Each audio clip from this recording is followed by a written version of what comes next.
How can only two wires power a field transmitter and carry its measurement at the same time? In this video, you will see exactly how the loop works, why 0 starts at 4 milliamps, how the DCS calculates the process value, and what happens when a wire breaks. Why does a healthy transmitter send 4 milliamps when the process measurement is 0? Because 4 milliamps is the live 0. It represents the configured lower range value while proving that the electrical loop is still alive. A broken circuit cannot maintain normal loop current. That difference helps the receiving system separate a genuine 0 measurement from many wiring or power failures. A conventional two-wire transmitter sits inside one closed series circuit. The DC supply provides electrical energy. The transmitter uses power from the same two conductors and regulates the loop current according to the process measurement. The analog input senses that current. Essentially, the same current passes through every series element, so the signal belongs to the complete loop, not to one wire alone. Inside the transmitter, the sensor detects the process variable and electronics calculate the required output. A control stage then adjusts conduction so the total terminal current represents the measurement.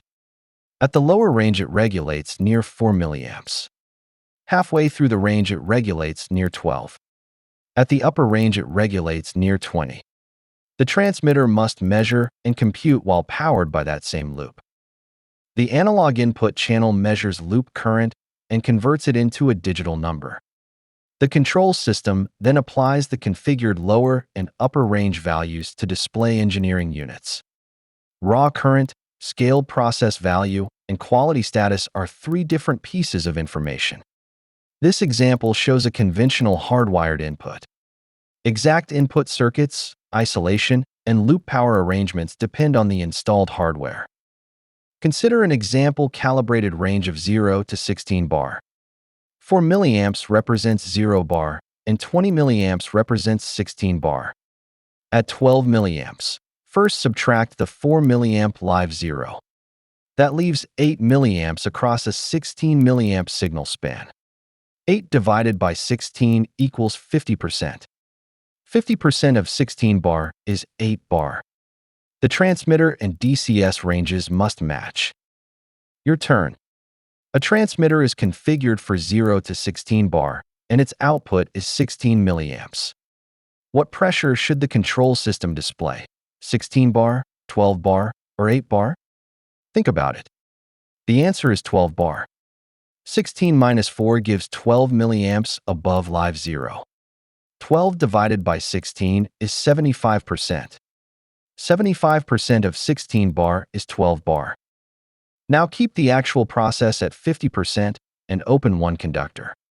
Current stops circulating even though the process itself has not changed.